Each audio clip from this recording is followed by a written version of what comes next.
기대해 나에게 주신 하루를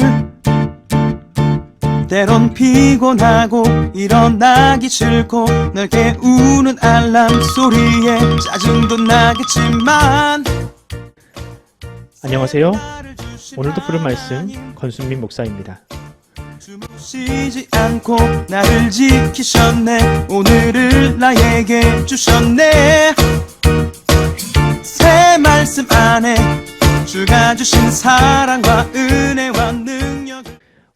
오늘 우리가 은혜 받을 하나님 말씀은 요한복음 7장 43절에서 52절까지 말씀입니다. 예수로 말미암아 무리 중에서 쟁론이 되니 그 중에는 그를 잡고자 하는 자들도 있으나 손을 대는 자가 없었더라. 아랫사람들이 대제사장들과 바리새인들에게로 오니 그들이 묻되 어찌하여 잡아오지 아니하였느냐.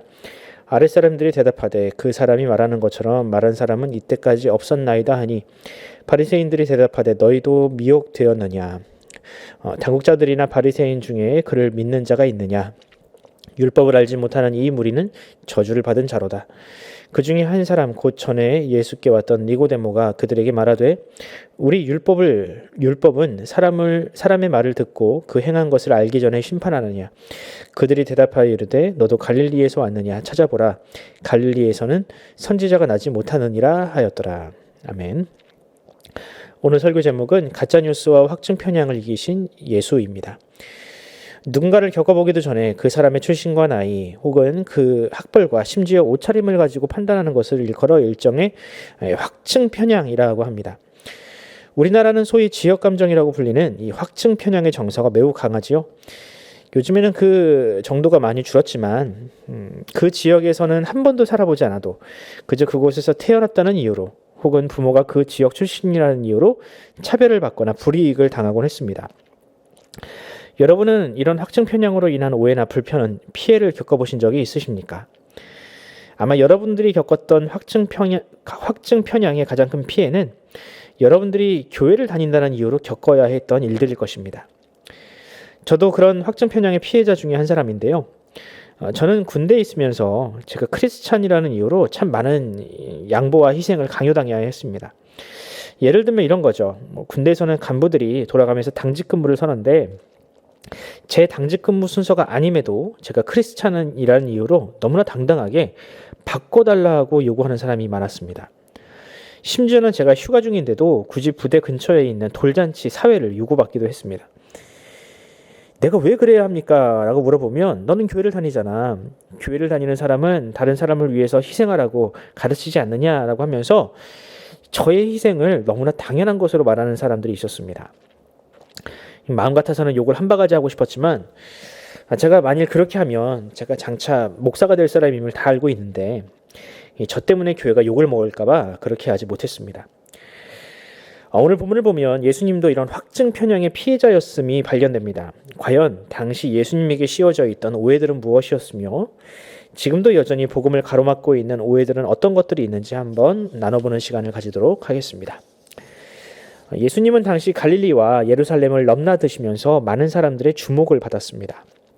사람들은 예수님의 입에서 나오는 설교와 또 기적들을 보면서 예수님이야말로 구약에 예언한 바로 그 선지자, 메시아다라고 인정을 하게 되었습니다. 그런데 그런 예수님을 시기하던 사람들이 있었으니 바로 당시 기득권이라 할 수 있는 제사장들과 바리새인들이었습니다. 오늘 본문을 보면 그들은 예수님의 설교나 또 기적을 직접 경험하지도 않고 예수님을 그저 사람들을 선동하는 사기꾼으로 규정했습니다. 그리고 하인들을 시켜서 예수님을 잡아오라고 명령합니다. 그런데 이 하인들이 재미있는 것이 오히려 예수님을 직접 만나고 나서는 생각이 달라져 버렸다는 겁니다. 그럼 궁금한 게 제사장과 바리새인들은 왜 예수님을 사기꾼으로 그렇게 단정지어 버렸을까요?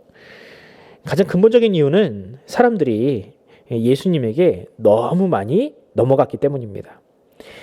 이전까지는 유대인들은 하나님께 예배하려면 반드시 대제사장을 통해야 한다라고 생각을 했습니다. 그래서 성전에서 터무니없는 요구를 하고 비싼 제물을 바치더라도 대안이 없으니 울며 겨자 먹기로 그 말을 따라야 했죠. 또 당시 유대인들 사이에서는요, 바리새인들을 통해서 선포된 성경 해석만이 참되다라는 인식이 있었습니다. 하지만 예수님은 그런 고정관념을 깨부수시고 성전 제사만 드려야 그것이 참 예배가 아니며 영과 진리로 드리는 예배만이 하나님께서 기뻐하시는 예배다라고 예수님이 가르치지 않았습니까? 또 그 밖에도 바리새인들이 가르치던 성경 해석과는 전혀 다른 논리와 해석을 선포하시니 사람들이 매료되지 않을 수 없었던 것이죠. 이제 사람들은 점차 성전이 아닌 예수님을 쫓기 시작했고 바리새인이 아닌 예수님의 말씀을 경청하기 시작했습니다. 상황이 이러하니 대제사장이나 바리새인들은 자신들의 생존을 위해서라도 예수를 죽여야 했습니다. 하지만 예수님을 향한 대중들의 지지가 강하니 그럴 수 없어서 예수님의 명성에 흠집을 내려 소위 정치인들이 많이 하는 공작과 가짜 뉴스를 이제 생산하고 있습니다. 오늘 본문을 보면 당시 기득권들이 어떤 논리로 예수에게 흠집을 내는지가 나오는데요. 이렇게 얘기합니다. 구약에 예언한 그 선지자는 베들레헴을 통해서 오신다고 한다. 갈릴리에서는 선지자가 나올 수 없다. 그러므로 예수가 갈릴리 사람이기 때문에 그가 어떤 말을 하더라도 그 말은 다 거짓이다. 여러분, 이 말에는 참 많은 거짓과 독소들이 있습니다. 일단 예수님은 베들레헴에서 태어나셨습니다. 아마 많은 사람들이 그 사실을 알고 있었을 겁니다. 하지만 기득권들은 진실을 외면하고 마치 거짓을 참인 것처럼 속임으로 자신들의 기득권을 유지하려 합니다. 또 그들은 이 갈릴리라는 지역에 대한 혐오 감정을 이용하고 있는데요. 이 갈릴리에 대한 그 정서는, 이 나쁜 정서는 당시 기득권들에게만 있는 정서는 아니었습니다. 많은 사람들이 갈릴리를 폄하하고 터부시하는 정서가 그때 있었습니다. 예수님의 제자였던 빌립도 한때는 이런 말로 예수님을 무시했지요. 나사렛에서 무슨 선한 것이 날 수 있느냐. 하지만 예수님은 이런 제사장들과 바리새인, 그들의 공격에도 흔들림 없이 자신의 사역을 해나가셨습니다. 주변에서 아무리 거짓이라 외쳐도 예수님의 출신을 가지고 뭐라고 해도 예수님은 진리와 진실한 삶, 그리고 그 열매로 사람의 생각을 바꾸어 가셨습니다. 나중에 사탄은 예수님에게 저주받은 죽음의 상징이라고 불리었던 십자가를 가지고 공격을 했지만 예수님은 그 모든 편견과 오해 그리고 저주까지도 이겨내시고 하나님의 아들로 사람들에게 인정을 받으셨습니다. 사랑하는 성도 여러분, 저는 이 예수님이 이 땅에서 하셨던 기적, 설교 다 놀랍지만 이 기득권들이 만들어 놓은 사회 구성원들이 만들어 놓은 가짜 뉴스와 혐오 정서를 이겨내시고 사람들의 생각을 바꾸신 것이야말로 가장 놀라운 일이다라고 말씀드리고 싶습니다. 아무리 확증 편향과 선입견에 물든 사람이라도 예수님을 만나면 그 인식이 바뀌었습니다. 오늘 본문에 등장하는 니고데모가 그 증인입니다. 장차 스스로를 예수의 제자라 선언했던 이 니고데모도 한때는 기득권이라 불리던 바리새인이었습니다. 하지만 그 역시 마찬가지로 예수님을 만나니 변화되지 않았습니까? 바라기는 예수로 말미암아 일어났던 그 당시의 인식의 변화가 지금 이 순간에도 일어나기를 간절히 소원합니다. 지금 교회는 마치 그 당시 갈릴리와도 같이 사람들의 혐오와 조롱의 대상으로 전락해 버렸습니다. 교회를 다닌다고 하면 이성적이지 못한 사람, 맹목적인 사람으로 치부되고 코로나 바이러스를 퍼뜨리고 다니는 못된 집단이라는 그런 오해가 더 씌워져 있습니다. 여러분, 이것이 얼마나 억울한 일입니까?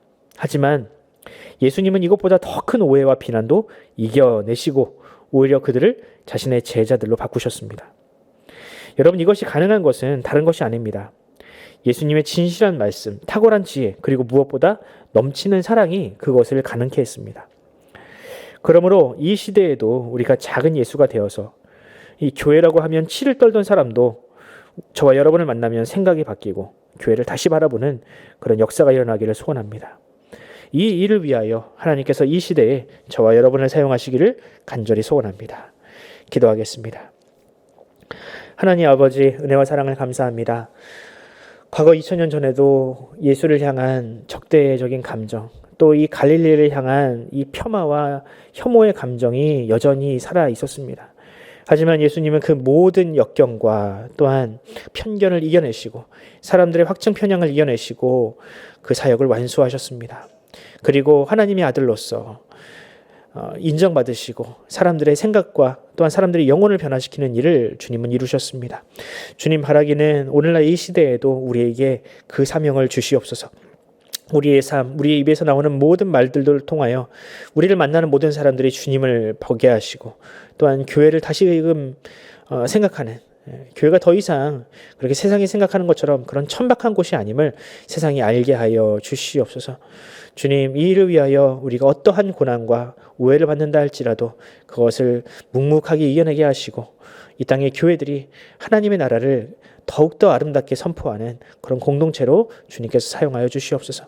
감사드리며 우리 구주 예수 그리스도의 이름으로 기도드립니다. 아멘. 사랑하는 성도 여러분, 함께 기도합시다.